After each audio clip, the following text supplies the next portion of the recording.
Most welcome everyone આપણી YouTube channel as a job update પર આપણે ચેપ્ટર પૂરા કર્યા છે અડધા કે જે આપણા પ્લેલિસ્ટમાં છે. હવે આપણે પહોંચ્યા છીએ ઇન્ફ્રારેડ સ્પેક્ટ્રોસ્કોપી કે જે લેબ ટેકનિશિયનની એક્ઝામ જે છે આપણી એમાં 3 ક્વેશ્ચન પૂછાવાના છે, 3 માર્ક્સ છે. બહુ લેન્ધી ચેપ્ટર છે, કંટાળાજનક છે. મને ખબર છે હવે તમને બધાને સપનામાં સ્પેક્ટ્રોસ્કોપી આવવા લાગ્યું હશે. વિચારતા હશો કે હવે સ્પેક્ટ્રોસ્કોપી તો પતે ને તો શાંતિ થાય. પણ સ્પેક્ટ્રોસ્કોપી આપણા છે ને 45 માર્ક કવર કરે છે, એટલે સ્પેક્ટ્રોસ્કોપીને આપણે સ્કીપ કરી શકીએ નહીં. અને એક વખત આપણે યાદ રાખી લઈએ ને તો આમાં બહુ બહારનું ક્વેશ્ચન પૂછી શકાય ને એવા કોઈ સંભાવના પણ નથી. એટલે આપણને માર્ક્સ અપાવવાવાળું સ્પેક્ટ્રોસ્કોપી છે એને આપણે સ્કીપ કરી શકીએ નહીં. સારું, તો આપણે સ્ટાર્ટ કરીએ સ્પેક્ટ્રોસ્કોપીમાં ઇન્ફ્રારેડ સ્પેક્ટ્રોસ્કોપી. તો કે પહેલાં તો જેને આપણે છે ને યુટ્યુબ ચેનલ સબસ્ક્રાઈબ નથી કરીને પ્લીઝ સબસ્ક્રાઈબ કરી લેજો.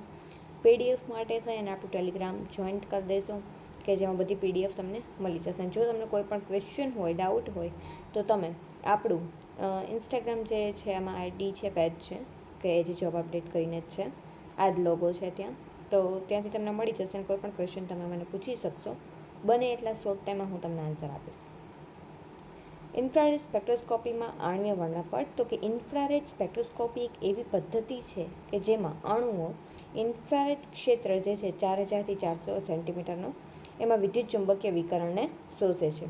IR કિરણો અણુઓના બોન્ડમાં સંસ્પંદન પેદા કરે છે, જેથી દરેક બોન્ડ જે છે પોતાનું આગવું વર્ણપટ આપે છે. આથી અણુઓમાં કયા પ્રકારના રાસાયણિક બોન્ડ છે તેની ઓળખ કરી શકાય છે. ઇન્ફ્રારેડ સ્પેક્ટ્રોસ્કોપીની આધારે તમે બોન્ડ કયો છે ને એ જાણી શકો છો. આણ્વીય વર્ણપટ. અણુઓ જ્યારે ઇન્ફ્રારેડ ઉર્જા શોષે છે ત્યારે તે કંપન ઉર્જા સ્તરો વચ્ચે પરિવર્તન કરે છે. આ પરિવર્તનને કારણે IR વર્ણપટમાં તીવ્રતા અને આવર્તન મુજબ શિખરો દેખાય છે. દરેક શિખર અણુઓના બોન્ડનો પ્રકાર માટે વિશિષ્ટ હોય છે. કાર્બન હાઇડ્રોજન વચ્ચે અલગ બોન્ડ હશે, ઓક્સિજન હાઇડ્રોજન વચ્ચે અલગ હશે, સી ડબલ બોન્ડ અને ઓક્સિજન વચ્ચે અલગ હશે. આમ દરેક જે છે એ વિશિષ્ટ પ્રકારનું સ્પેક્ટ્રા આપે છે, જેના આધારે તમને ખબર પડી શકશે કે આમાં કયું સંયોજન આવેલું છે. 4 મુખ્ય મોલેક્યુલર બાઇન્ડિંગની ગુણાત્મક રચનાઓ. તો કે 4 કયા છે? તો કે પહેલું OH બોન્ડ, તો કે આલ્કોહોલ, ફિનોલ, કાર્બોક્સિલિક એસિડ. લક્ષણાત્મક અવશોષણ તો કે 3200 થી 3600. ખૂબ જ વ્યારક કે બ્રોન્ડ અને તીવ્ર પીક આપે છે. હાઇડ્રોજન બોન્ડિંગ વધારે હોય ત્યારે પીક વધુ પહોળો થાય છે. પાણી અને આલ્કોહોલમાં સ્પષ્ટ હોય છે. NH બોન્ડ તો કે 3300 થી 3500. OH કરતાં થોડો પીક પાતળો અને તીક્ષ્ણ હોય છે. અને પ્રાઇમરી એમાઇનમાં ડબલ પીક અને સેકન્ડરી એમાઇનમાં સિંગલ પીક મળે છે. પ્રાઇમરી એમાઇનમાં ડબલ પીક, સેકન્ડરી એમાઇનમાં સિંગલ પીક મળે છે. C double bond O bond તો કે 1650 થી 1750 અને ખૂબ જ તીવ્ર અને સ્પષ્ટ પીક જૂથ પ્રમાણે આપે છે. CH બોન્ડમાં જોઈએ આલ્કેન, આલ્કીન એરોમેટિક છે 2850 થી લઈને 3100 સુધી કે રેન્જમાં. CH3CH2ના સ્ટ્રેચ અલગ અલગ રેન્જમાં. એલ્કિન એરોમેટિક CH સ્ટેટ 3000 સેન્ટીમીટરથી ઉપર આવે છે. ગુણાત્મક પાસામાં જો હાઇડ્રોજન બોન્ડિંગની અસર, તો કે મજબૂત હાઇડ્રોજન બોન્ડ હોવાથી OH પીક પહોળો અને નીચી આવર્તન તરફ ખસી જાય છે. આમાં યાદ રાખવા જેવું શું છે ખબર છે? તો પહેલાં તો બોન્ડિંગ મેઇન કયા છે? તો કે 4 OH, NH, C double bond O અને CH બોન્ડ. આલ્કેન, આલ્કિન અને આલ્કાઇન બધાય કરતાં તીક્ષ્ણ બોન્ડ કોણ આપે? તો કે OH બોન્ડ. કેમ? હાઇડ્રોજન બોન્ડ છે એટલે. પછી અમોનિયાવાળું આવશે, પછી કયું આવશે? CH આવશે, અને છેલ્લે કયું આવશે? તો કે C double bond O. Double બોન્ડવાળું નીચે આવશે. 3200 થી 3600 પછી 3200 થી 3600 નાના કોણ છે? 3200 એટલે 3200 પછી 3300 થી 3500 પછી તો કે 2850 થી 3100 અને 1650 થી 1750. 3200, 3300, 2850 આટલું યાદ રાખવાનું. પછી પાછળનું તો કંઈ એ લોકો ફેરવી ના શકે. આના ઉપર અસર કરતા પાસા કયા છે? તો કે હાઇડ્રોજન બોન્ડિંગ હોય છે અને રેઝોનન્સ અસર ને ઇન્ડક્ટિવ અસર. આટલું એના ઉપર અસર કરે છે. કેમાં? તો કે ઇન્ફ્રારેડ જે સ્પેક્ટ્રોસ્કોપી છે એના ઉપર. પછી સંરચનાત્મક ઓળખ અને ગુણાત્મક વિશ્લેષણ. સંરચનાત્મક ઓળખમાં શું છે? તો કે OH અને સી ડબલ બોન્ડ O સાથે હોય ત્યારે કન્ફર્મેશન કરી શકાય કે કાર્બોક્સિલિક એસિડ છે. CH પીકની સ્થિતિ પરથી આલ્કેન, આલ્કિન અને એરોમેટિક છે કે નહીં તે જાણી શકાય છે. ગુણાત્મક વિશ્લેષણમાં જોઈએ તો કે IR સ્પેક્ટ્રમમાં ખાસ કરીને આ 4 બોન્ડ જે છે એ પીકની કોઈ અજ્ઞાત સંજોગોમાં કયા ફંક્શનલ ગ્રુપ હાજર રહેશે તે ઝડપથી ઓળખી શકાય છે.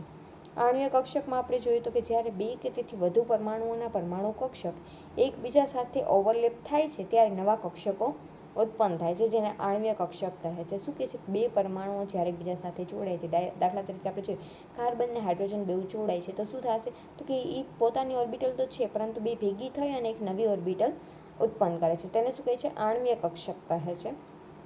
Molecular orbital. ઓલા પરમાણુ કક્ષક હતી, આ અણુ કક્ષક થશે. આ કક્ષકો આખા અણુ માટે ફેલાય છે અને તેમાં ઇલેક્ટ્રોન સંપૂર્ણ અણુ માટે બંધન પેદા કરે છે. હવે આણ્વીય કક્ષકના પ્રકાર કેવા છે? તો કે બોન્ડિંગ કક્ષક હોય, એન્ટી બોન્ડિંગ હોય, નોન બોન્ડિંગ હોય. બોન્ડિંગમાં શું છે? તો કે સમફેઝથી બને છે, ઉર્જા ઓછી હોવાથી અણુ સ્થિર બનાવે છે. સિગ્મા બોન્ડ, પાઈ બોન્ડ હોઈ શકે છે. એન્ટી બોન્ડિંગમાં વિપરીત ફેઝ બને છે, ઉર્જા વધારે હોય છે. અને નોન બોન્ડિંગમાં તો કે ઓવરલેપમાં ભાગ નથી લેતી પરંતુ પરમાણુ કક્ષક જેવી જ રહે છે. બોન્ડિંગમાં સેમ ફેઝ હોય છે, ઉર્જા ઓછી. એન્ટી બોન્ડિંગમાં ઉર્જા વધારે, નામ મોટું, એવી રીતના કહેવાય ને પાવર વધારે, નામ મોટું, પાવર વધારે, એમ અણુની ઉર્જા વધારે અને વિપરીત ફેઝથી બને છે. નોન બોન્ડિંગમાં તો કે ઓવરલેપમાં ભાગ ન લે પરંતુ પરમાણુ કક્ષક જેવી જ દેખાય છે. પછી છે આણ્વીય ઉર્જાના પ્રકાર. તો કે એક અણુમાં ઇલેક્ટ્રોન સિવાયના ન્યુક્લિયસ અને પરમાણુઓના ગતિને કારણે વિવિધ ઉર્જા સ્તર બને છે. તેને મુખ્ય ઉર્જાના પ્રકારો કહેવામાં આવે છે. ઉર્જાનો પ્રકાર કયા કયા? તો કે ઇલેક્ટ્રોનિક ઉર્જા જે છે, પછી કંપન ઉર્જા છે, ભ્રમણ ઉર્જા છે, સ્થાનાંતરણ ઉર્જા છે. ઇલેક્ટ્રોનિક ઉર્જામાં જોઈએ તો કે હાયર ઓર્બિટલમાં જતા હોય, લોઅર ઓર્બિટલમાંથી નીચલી અણુ કક્ષામાંથી ઉચલી અણુ કક્ષામાં જતા હોય ત્યારે એને કેના દ્વારા આપણે માપી શકાય? તો કે યુવી વિઝિબલ સ્પેક્ટ્રોસ્કોપી દ્વારા. કંપન ઉર્જાને IR સ્પેક્ટ્રોસ્કોપી દ્વારા આપણે માપી શકીએ. ભ્રમણ રોટેશનલમાં માઇક્રોવેવ અને IR. સ્થાનાંતરણમાં ગેસ તાપમાનથી માપી શકાય છે. અને ઇલેક્ટ્રોનિક કંપન ભ્રમણ તો કે વાસ્તવિક સ્પેક્ટ્રમ બોન્ડથી રચી શકાય છે. સ્તરક્રમ તો કે ઇલેક્ટ્રોનિક, વાઇબ્રેશનલ, રોટેશનલ અને ટ્રાન્સલેશન. આ યાદ રાખવા જેવું છે સ્તરક્રમ. EVRT આવું યાદ રાખજો, EVRT એટલે યાદ રહી જશે. પછી છે ભ્રમણ ગુણાત્મક ચર્ચા. તો કે અણુ જ્યારે એક અક્ષ અથવા બહુ અક્ષ ઉપર ફર્યા કરે છે ત્યારે તેને ભ્રમણ ઉર્જા મળે છે. આ ભ્રમણના આધારે અણુઓના ઇન્ફ્રારેડ અને માઇક્રોવેવ સ્પેક્ટ્રમમાં સૂક્ષ્મ લાઇન દેખાય છે. ભ્રમણના પ્રકાર કેટલા છે? તો કે લિનિયર અણુ છે, પછી સબમિટ ટોપ છે, પછી તો કે એસિમેટ્રિક ટોપ છે, પછી સ્ફેરિકલ ટોપ છે. લિનિયર એટલે તો કે આમ સમક્ષિતિજમાં હોય ને, આમ એક જ લાઇનમાં હોય, એ CO છે, HCl છે વગેરે. સિમેટ્રિકલ છે તો કે CH3Cl છે, NH3 છે, બે અક્ષ પર સમાન જડતા, ત્રીજા પર અલગ. પછી અસમતલ એટલે કે એસિમેટ્રિકલમાં જોઈએ તો કે ત્રણેય અક્ષ પર અલગ અલગ જડતા, સ્પેક્ટ્રમ સૌથી જટિલ હોય છે. ગોળાકારમાં તો કે ત્રણેય અક્ષ પર સમાન જડતા, ખૂબ જ સમતોલ સ્પેક્ટ્રમ આપે. ટૂંકમાં એની આણ્વીય રચનાના આધારે જે આપણે આકાર 11-12માં જોઈ ગયા હતા સાયન્સમાં, એના આધારે છે ને એ લોકોએ 4 પ્રકાર પાડ્યા છે. લિનિયર અણુ તો કે એક જ લાઇનમાં ગોઠવાયેલું હોય એવું અણુ. સબમિટ ટોપ એટલે કે કેવું? તો કે બે જે છે, બે અણુ એક જ લાઇનમાં હોય, એક અણુ જે છે એ બીજી કોઈ લાઇનમાં હોય. અસમતલ ટોપ તો કે ત્રણેય જે છે અણુ એ અલગ અલગ દિશામાં ગોઠવાયેલા હોય છે. ગોળાકાર ટોપ તો કે બધે એક સરખી રીતે વહેંચાયેલા હોય. મહત્વની લાક્ષણિકતા શું? તો કે ભ્રમણ ઉર્જા કન્વર્ટેડ હોય છે અને માત્ર નિશ્ચિત જે સ્તરમાં હોય છે. IR સ્પેક્ટ્રમમાં કંપન પીકની આજુબાજુ નાના રોટેશનલ સબબેન્ડ દેખાય છે. પછી આપણે જોઈએ તો કે આંદોલનીય અને ઇલેક્ટ્રોનિક વર્ણપટની ગુણાત્મક ચર્ચા. તો કે રાસાયણિક અણુઓમાં ઉર્જાના સ્તરો ક્વાન્ટાઇઝ્ડ હોય છે અને વિવિધ પ્રકારના ઉર્જા પરિવર્તનને કારણે અલગ અલગ ક્ષેત્રમાં સ્પેક્ટ્રમ મળે છે. તેમાં સૌથી મહત્વપૂર્ણ આંદોલનીય અને ઇલેક્ટ્રોનિક વર્ણપટ હોય છે. આંદોલનીય વર્ણપટ એટલે કે વાઇબ્રેશનલ વર્ણપટ જે છે તો કે પરમાણુઓ જોડાયેલા સ્પ્રિંગ જેવી રીતે ખેંચાણ અને વાકાર અથવા તો સંકોચન કરે છે. સ્ટ્રેચિંગ અને બેન્ડિંગ આપણે જોયું હતું.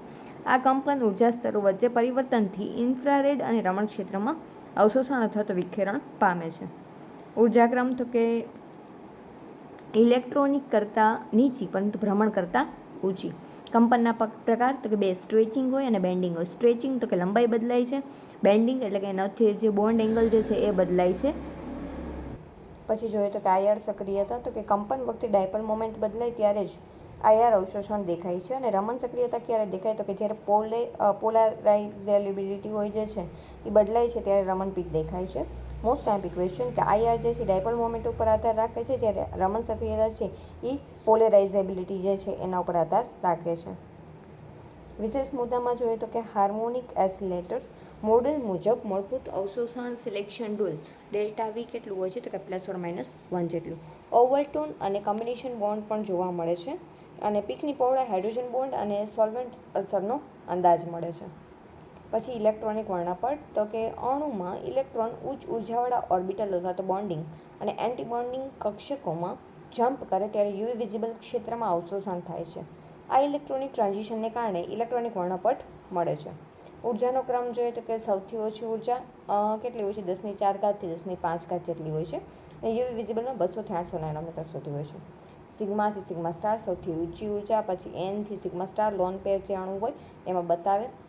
H2O આપણે એનું એક્ઝામ્પલ જોયું હતું. પાઈથી પાઈ સ્ટાર બોન્ડિંગ તો કે જેમાં છે એ પાઈ ઓર્બિટલ અવેલેબલ હોય તેમાં છે આલ્કિન જે છે એરોમેટિક છે વગેરેમાં એ જોવા મળે છે. એનથી પાઈ સ્ટાર તો કે કાર્બોનાઇલ ગ્રુપ છે જે C++O તેમાં જોવા મળે છે. બોન્ડ રચના તો કે કંપન અને ભ્રમણ સ્તર સાથે જોડાયેલા હોવાથી સ્પેક્ટ્રમમાં પાતળા બેન્ડ કરતાં વિશાળ અવશોષણ બેન્ડ જોવા મળે છે. સોલ્વન્ટ અસર તો કે પોલાર સોલ્વન્ટ ટ્રાન્ઝિશન ઉર્જામાં ફેરફાર કરે છે. બાથોક્રોમિક ને હાઇપ્સોક્રોમિક શિફ્ટ બે મળે છે. બાથોક્રોમિક અને બીજે કયા નામે ઓળખવામાં આવે તો કે રેડ શિફ્ટ અને હાઇપ્સોક્રોમિક શિફ્ટને બીજું બ્લુ શિફ્ટના આધારે આપણે ઓળખવામાં આવે છે. આગલા ચેપ્ટરમાં આપણે જોયા ગયા છીએ. વિશેષ મુદ્દા જોઈએ તો કે સિલેક્શન રૂલ ડેલ્ટા વી = 0 અથવા તો +or-1 MOSના સંમિત નિયમનો ઉપયોગ થાય છે. પછી કોન્જ્યુગેશન વધે એમ પાઈથી પાઈ સ્ટાર ટ્રાન્ઝિશન છે એની ઉર્જા ઘટે છે જેના કારણે લેમ્ડા મેક્સિમમ જે છે એ લાંબુ થાય છે અને રેડ શિફ્ટ આપે છે. કોન્જ્યુગેશન વધે રેડ શિફ્ટ તરફ આવર્તન વધે. આપણે આગલા ચેપ્ટરમાં જોયું હતું કે કલરફુલ કમ્પાઉન્ડ દેખાતું રંગ એ એબ્સોર્પ્શન સ્પેક્ટ્રમનો પરિબળ છે. તુલનાત્મક સંદેશ જોઈએ તો ઉર્જા સ્તર તો કે આંદોલનની વર્ણપટમાં મધ્યમ હોય છે, ઇલેક્ટ્રોનિક વર્ણપટમાં સૌથી ઊંચું હોય છે. પરિવર્તન તો કે આમાં કંપન ઉર્જા અને ઇલેક્ટ્રોનિક ઉર્જા. સ્પેક્ટ્રમ ક્ષેત્ર તો કે 4000 થી 400 અને 200 થી 800 નેનોમીટર યુવી વિઝિબલમાં IR-માં. બેન્ડ તો કે તીક્ષ્ણ પીક ઘણી લાઈન આપે છે જ્યારે ઇલેક્ટ્રોનિક વર્ણપટ છે વિશાળ બેન્ડ અથવા તો કંપન ભ્રમણ સાથે મિશ્રિત આપે છે. મુખ્ય ઉપયોગ તો કે ફંક્શનલ ગ્રુપ તરીકે ઓળખાય છે અને ક્રોમોફોર કોન્જ્યુગેશન અને કલર અભ્યાસ. બહુ આણ્વીય અણુના વર્ણપટ તો કે બહુ આણ્વીય અણુઓમાં 3 કે તેથી વધુ પરમાણુઓ હોય છે. જેમ કે CO2 જે છે એમાં કાર્બન ને 2 ઓક્સિજન, H2O 2 હાઇડ્રોજનના અણુ 1 ઓક્સિજનનો અણુ, CH4 4 કાર્બનના અણુ જ્યારે 4 હાઇડ્રોજનના અણુ જ્યારે 1 કાર્બનના અણુ. આવા અણુઓનું વર્ણપટ એકલ આણ્વીય અણુ કરતાં વધુ જટિલ હોય છે કારણ કે તેમાં ઇલેક્ટ્રોનિક, કંપન, ભ્રમણ એમ ત્રણેય પ્રકારની ઉર્જાનો એક સાથે પ્રભાવ પડે છે. તેમાં પહેલું પોઈન્ટ જોઈએ તો કે ઉર્જાના સ્તરો તો કે બહુ આણ્વીય અણુમાં વિવિધ ઉર્જાના ઘટકોનું ક્રમ નીચે મુજબ હોય છે કે આપણે યાદ રાખ્યું હતું EV-RT કે ઇલેક્ટ્રોનિક, પછી વાઇબ્રેશનલ, પછી રોટેશનલ, પછી ટ્રાન્સલેશન. પછી ઇલેક્ટ્રોનિક સ્તરો તો કે ઇલેક્ટ્રોનના ક્વાન્ટમ સ્ટેટ આધારે હોય, કંપન સ્તરો તો કે આંદોલનને આધારે હોય, ભ્રમણ સ્તરો તો કે જે ભ્રમણ કરતા હોય અણુ અવકાશમાં ફરવું એના આધારે હોય. આ સ્તરો એકબીજા પર ચડેલા હોવાથી એટલે કે એકબીજા સાથે છે ને એનું ઓવરલેપ થયેલું હોય એનાથી વર્ણપટ શું બને છે વધારે જટિલ બને છે. બીજું કંપન મોડ તો કે જો અણુમાં n પરમાણુઓ હોય, n શું છે તો કે પરમાણુની સંખ્યા છે, તો તેની સંભવિત સ્વતંત્ર કંપન ગતિઓની સંખ્યા લિનિયર અણુ માટે કેટલી હોય તો કે 3n-5 અને અલિનિયર માટે 3n-6. લિનિયર એટલે કે આપણે ઉદાહરણ તરીકે જોઈએ તો કે H2O કે લિનિયર અણુ થશે તો એમાં શું હોય છે 3n-5. હવે એમાં પરમાણુ કેટલા છે તો કે 3, 2 હાઇડ્રોજન 1 ઓક્સિજન H2O એટલે 3 અને 3 તેરી 9, 9માંથી 5 જાય તો 4 એટલે લિનિયર અણુમાં કંપન કેટલા જોવા મળશે તો કે 4 લિનિયર જોવા મળશે. અહીંયા આપેલું છે CO2 લિનિયર છે, કંપન કેટલા થશે તો કે 3, કંપન મોડ 4. H2O અલિનિયર છે 3, CH4 અલિનિયર 5 ને 9. અહીં સોરી મેં H2O ને લિનિયરમાં લીધું હતું પણ H2O લિનિયર ને ટ્રાયંગલ જેવો શેપ આપે એટલે અલિનિયર થશે. કંપનના પ્રકાર સ્ટ્રેચિંગ ને બેન્ડિંગ આપણે જોયું હતું. સિમેટ્રિકલ સ્ટ્રેચિંગમાં સિમેટ્રિકલ અને અસિમેટ્રિકલ, બેન્ડિંગમાં તો કે સ્કોર્સેરિંગ, રોકિંગ, વેગિંગ, ટ્વિસ્ટિંગ એમ 4 રહેશે. વર્ણપટના મુખ્ય પ્રકારો વર્ણપટમાં તો કે ઇન્ફ્રારેડ IR તો કે કંપન ને ભ્રમણ બે ઉપર આધાર રાખે, 4000 થી 400 સેન્ટીમીટર જેટલો વિસ્તાર હોય એનો અને ઘણી તીક્ષ્ણ લાઇન બેન્ડ ફંક્શનલ ગ્રુપની ઓળખ માટે આપે છે. રમન તો કે કંપન અને પોલરાઇઝેબિલિટી જે છે એમાં ફેરફાર ઉપર આપે છે 100 થી 4000 સેન્ટીમીટર અને આઈઆરને પૂરક હોય છે. માઇક્રોવેવ તો કે શુદ્ધ પ્રમાણ આપે છે 0.8 થી 10 સેન્ટીમીટર ઇન્વર્સ. ક્ષણ જડતા બોન્ડ લંબાઈ માપવા માટે ઉપયોગી હોય છે. યુવી વિઝિબલ ઇલેક્ટ્રોન કંપન અને ભ્રમણ ત્રણેય ઉપર આધાર રાખે છે. 200 થી 800 નેનોમીટરના વિસ્તારમાં જોવા મળે છે. વિશાળ અવશોષણ બેન્ડ ક્રોમોફોર ઓળખ તરીકે ઓળખી શકાય છે. પછી નેક્સ્ટ ટોપિક આપણે જોઈએ તો કે સ્પેક્ટ્રમની જટિલતા.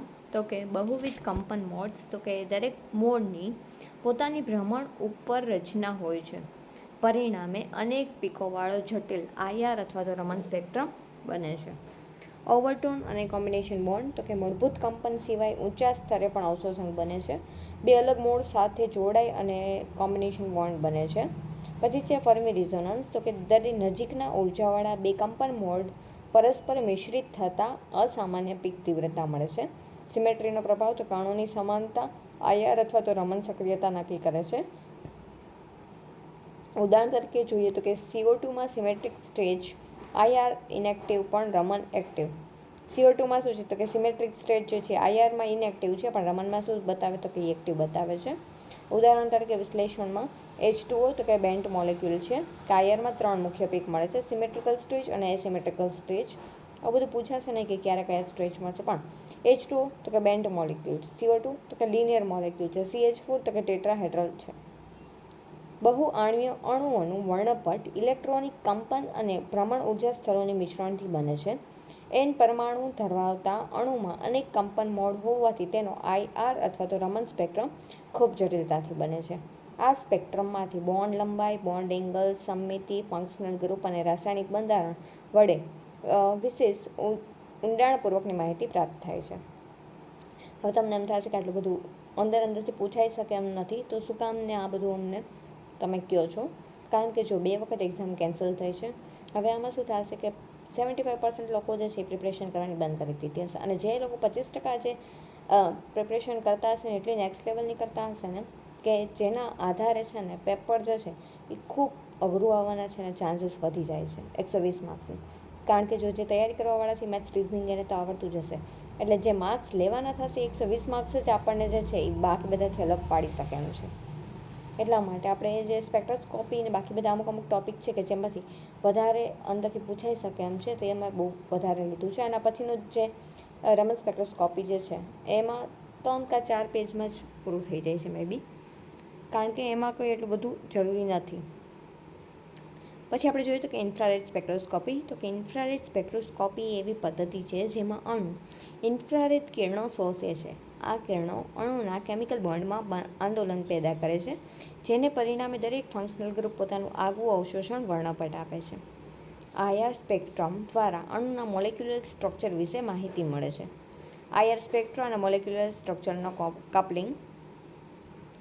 કપલિંગ ઉપર નામથી કોપલિંગમાંથી જ ખબર પડી જાય છે કે કોરિલેશન એકબીજા સાથે રિલેશન હશે એવું કંઈ કહીશે કે 2 અણુ હશે 2 પરમાણુ હશે એવું કંઈ કહીશે.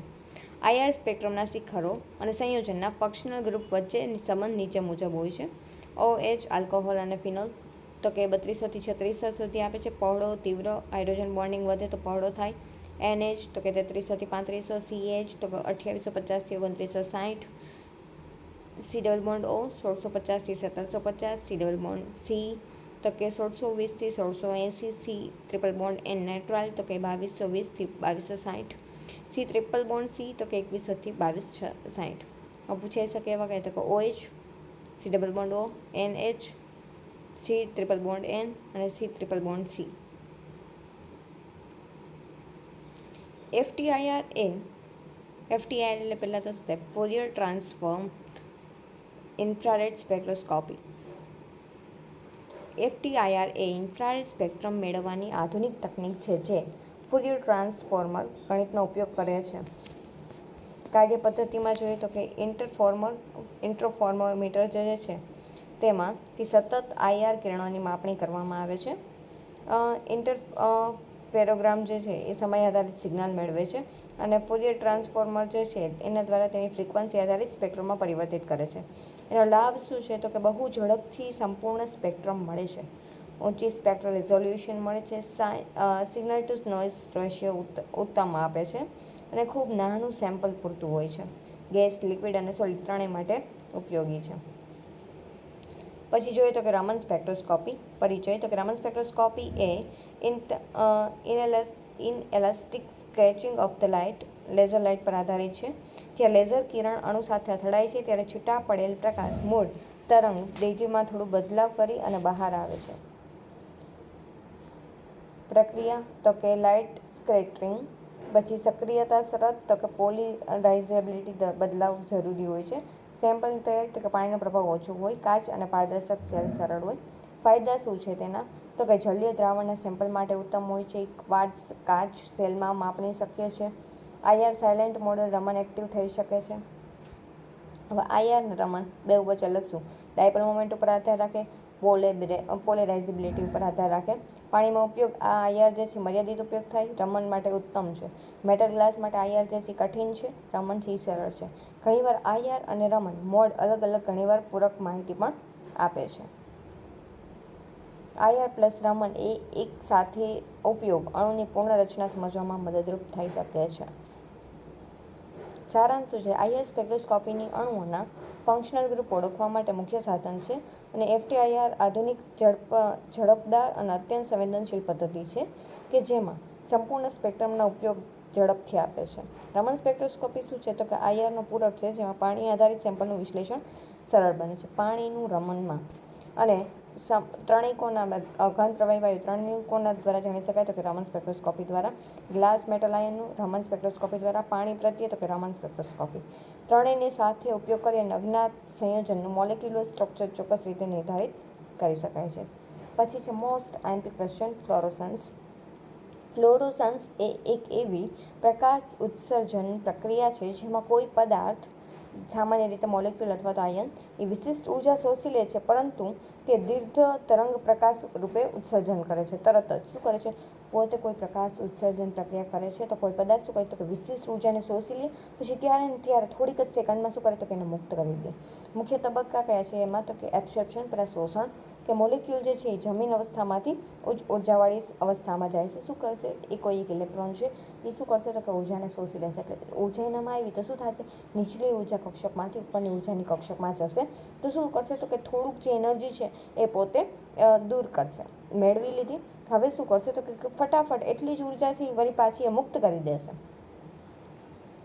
પછી શું? Internal conversion. તો ઊંચી અવસ્થાઓમાંથી મોલેક્યુલ ઝડપથી સૌથી નીચી S1 જે છે એ સુધી આંતરિક ઉર્જામાં પરિવર્તન કરે છે. અને ફ્લોરોસન્સ એમિશન તો કે S1માંથી S0માં પાછું આવે છે ત્યારે પ્રકાશ ઉત્સર્જિત કરે છે.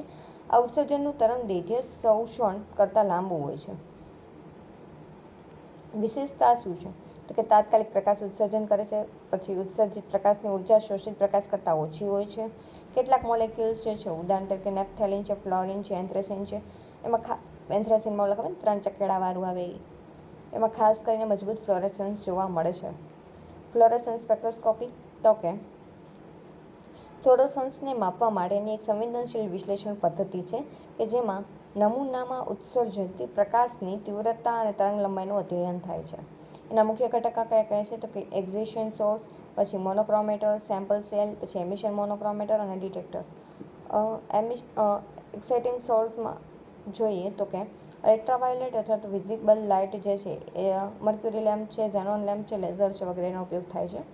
મોનોક્રોમેટર અથવા તો ફિલ્ટરમાં જોઈએ તો કે ચોક્કસ તરંગ લંબાઈની પસંદ કરવામાં આવે છે. સેમ્પલ સેલમાં જોઈએ તો કે પારદર્શક ક્વાર્ટઝ ક્યુવેટ કારણ કે યુવી પ્રકાશ પસાર થવો જરૂરી હોય છે. એમિશન મોનોક્રોમેટરમાં જોઈએ તો કે ઉત્સર્જિત પ્રકાશનું તરંગ દૈર્ઘ્ય પસંદ કરે છે. અને ડિટેક્ટરમાં જોઈએ તો કે PMT એટલે કે ફોટો મલ્ટીપ્લાયર ટ્યુબ કે CCD જોવા મળે છે. પછી તો કે રીડઆઉટ સિસ્ટમ તો કે ઉત્સર્જિત પ્રકાશની તીવ્રતાનું માપ દર્શાવે છે. એમાં કામ કરવાની રીત જોઈએ તો કે નમૂનાને પસંદ કરેલા એક્ઝિશન વેવલેન્થથી પ્રોત્સાહિત કરવામાં આવે છે. પછી મોલેક્યુલ દ્વારા ઉત્સર્જિત પ્રકાશના સ્પેક્ટ્રમને ડિટેક્ટ કરવામાં આવે છે. ગ્રાફમાં તો કે એમિશન ઇન્ટેન્સિટી સામે વેવલેન્થનો ગ્રાફ મળે છે. ગ્રાફ કોના વર્સિસ કોનો મળે છે ઇમ્પોર્ટન્ટ છે. Emission intensity VS wavelength. ક્યારેક મહત્વપૂર્ણ મુદ્દા જોઈએ. સ્ટોક શિફ્ટ તો કે ઉત્સર્જન હંમેશા લાંબુ તરંગ દૈર્ઘ્ય ધરાવે છે કારણ કે કેટલાક ઉર્જા ભાગો ઉષ્મા રૂપે ગુમાવાય છે. પછી છે ક્વોન્ટમ મેલ્ટ, તો કે ઉત્સર્જિત ફોટોનની સંખ્યા અને અથવા તો શોષિત ફોટોનની સંખ્યા અને નમૂનાની કાર્યક્ષમતા માપવા માટે ઉપયોગી હોય છે. કોણ? તો કે ક્વોન્ટમ મેલ્ટ. પછી ફ્લોરોસન્સ લાઈફ ટાઈમ, તો કે ઉત્સાહિત અવસ્થામાં મોલેક્યુલ જેટલો સમય રહે છે ને એને શું કહેવાય? તો કે ફ્લોરોસન્સ લાઈફ ટાઈમ. નીચલી ઉર્જા કક્ષામાંથી ઉપરની ઉર્જા કક્ષામાં જાય કેટલો સમય રહે છે? 2, 5, 8 સેકન્ડ માટે. એને શું કહે છે? કે ફ્લોરોસન્સ લાઈફ ટાઈમ કહેવામાં આવે છે. હવે જોઈએ તો કે એના ઉપયોગ ક્યાં થાય? તો કે પર્યાવરણ વિશ્લેષણમાં, જીવ વિજ્ઞાનમાં, ફાર્માસ્યુટિકલમાં, ફોરેન્સિક સાયન્સમાં અને રાસાયણિક સંશોધનમાં. પર્યાવરણ વિશ્લેષણમાં તો કે નદીના પાણીના પ્રદૂષક જે છે, પીએચ છે, પછી પેસ્ટિસાઇડ છે, પછી હેવી મેટલ બાઇન્ડિંગ છે, એની શોધ કરવા માટે ઉપયોગી છે. જીવ વિજ્ઞાનમાં તો કે ડીએનએ અથવા તો આરએનએ છે, પ્રોટીન છે, એન્ઝાઇમ એક્ટિવિટી છે, સેલ ઇમેજિનિંગ છે વગેરેમાં થાય છે. ફાર્માસ્યુટિકલમાં તો કે દવાઓનું પ્રેસ એનાલિસિસ કરવા માટે હોર્મોન્સ, વિટામિન્સમાં થાય છે. ફોરેન્સિક સાયન્સમાં તો કે નકલી દસ્તાવેજ, ફાઇબર, બ્લડ સ્ટેન ડિટેક્શન માટે થાય છે. રાસાયણિક સંશોધનમાં તો કે રિએક્શન મિકેનિઝમ અને મોલેક્યુલર ઇન્ટરેક્શનના અભ્યાસ માટે થાય છે. ફ્લોરોસન્સ અને ફ્લોરોસન્સ ફોટોમેટ્રી. ફ્લોરોસન્સ અને ફ્લોરોસન્સ ફોટોમેટ્રી બે વચ્ચેનો ફરક શું છે? તો કે ફ્લોરોસન્સ જે છે પ્રકાશ ઉત્સર્જનની પ્રક્રિયા છે. ફ્લોરોસન્સ ફોટોમેટ્રી તો કે ઉત્સર્ગિત પ્રકાશને માપવાની તકનીક છે. પ્રકાશ ઉત્સર્જનની પ્રક્રિયા છે. આ ઉત્સર્જન પ્રકાશ જે છે એને માપવાની તકનીક છે. પદાર્થની આંતરિક ભૌતિક ગુણધર્મ સમજાવે છે ફ્લોરોસન્સ, જ્યારે એની જે ફોટોમેટ્રી જે છે એ ચોક્કસ માત્રાત્મક વિશ્લેષણ બતાવે છે. ફ્લોરોસન્સ શું કરે છે? તો કે સામાન્ય પ્રકાશી સ્ત્રોતની અવલોકન બતાવે છે. અને એની ફોટોમેટ્રી શું બતાવે છે? તો કે ખાસ સ્પેક્ટ્રોફોટોમીટરની જરૂર હોય છે. ઉપયોગ તો કે ફ્લોરોસન્સનો કુદરતી દ્રષ્ટિએ થાય છે અને એની ફોટોમેટ્રીનું તો કે રાસાયણિક જીવવૈજ્ઞાનિક એનાલિસિસ માટે થાય છે. હવે એનો સારાંશ જોઈએ તો કે ફ્લોરોસન્સ એ એક ઝડપી પ્રકાશ ઉત્સર્જનની પ્રક્રિયા છે કે જે પદાર્થના ઇલેક્ટ્રોનિક સ્ટ્રક્ચર વિશે માહિતી આપે છે. ફ્લોરોસન્સ સ્પેક્ટ્રોફોટોમેટ્રીનો ઉપયોગ કરીને ટ્રેસ લેવલ એનાલિસિસ, પર્યાવરણ મોનિટરિંગ, જીવવિજ્ઞાન નમૂનાઓ અને ફાર્માસ્યુટિકલ ક્ષેત્રમાં અતિ સૂક્ષ્મ માત્રામાં સંયોજન ઓળખ અને માપણી શક્ય બને છે. આઈટી અને એફટીઆઈઆર સ્પેક્ટ્રોસ્કોપીનો અભ્યાસ તો કે ઇન્ફ્રારેડ સ્પેક્ટ્રોસ્કોપીમાં અને ફ્લુરિયોર ટ્રાન્સવર્ન ઇન્ફ્રારેડ સ્પેક્ટ્રોસ્કોપી બંને મોલેક્યુલર કંપન અને ફંક્શનલ ગ્રુપ ઓળખ માટે ઉપયોગી પદ્ધતિઓ છે, પરંતુ પ્રક્રિયા અને સાધનોમાં તફાવત છે. આઈઆર સ્પેક્ટ્રોસ્કોપીનો પરિચય એક વખત તો જોઈ જ ગયા છે, તો એ જોઈ લે આપણે ફટાફટ.